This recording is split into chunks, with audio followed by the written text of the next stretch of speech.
You've said she's the key to your success. Absolutely. Why? Because I feel, constantly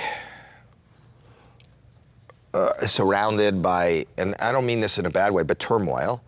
You've spent the day with me. It's a busy, when I need anything and when I am distressed, when I'm confused, when I don't know where to turn, when I'm nervous, just turning to her, she will give me the words and the strength and the path to go.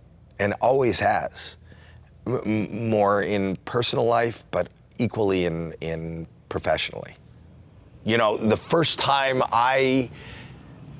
my philosophy is say yes to everything because everything's an opportunity. And even if it's not an opportunity to be successful, it's an opportunity to learn something, even if it doesn't work out.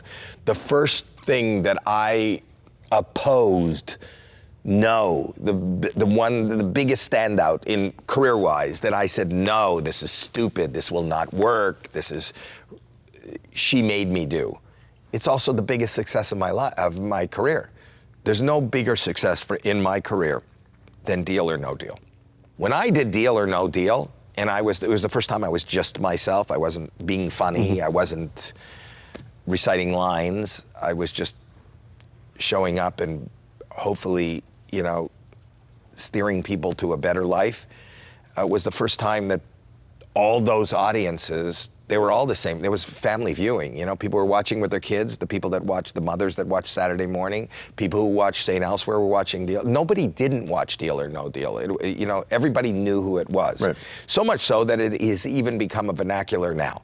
When you watch anything, when you read anything in the paper right now, and there's some negotiating going on internationally, they go Deal or No Deal, or we need Howie Mandel for this. There isn't a month that goes by where I don't see it quoted somewhere. And she is partially responsible for totally that. Responsible. Yeah. If she didn't make me do it, because she didn't. She said do it, and I said no. I don't think it's a good idea. She would not hear of me not doing it. So talking to both of you guys yesterday, you've been married 46 years. I think at one point you were concerned if the marriage would last, but I said this to you yesterday, you look like kind of giddy school kids.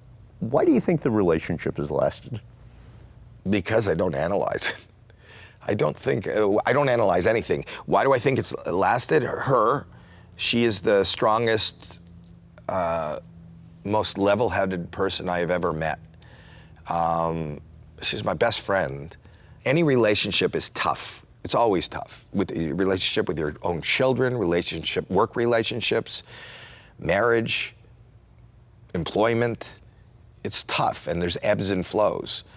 But we are both incredibly committed to whatever we take on in life, and and then ultimately under that, and which is mine and her panacea to life, is the ability to laugh, and life's not always easy, and in my darkest moments, we have had the most guttural, deepest, hardest laughs, and not everybody's into that. I think that more people live for how they think they should live, how they think they're going to be perceived, how they were told to live, as opposed to we share this innate ability to kind of live authentically. I don't know what the word is,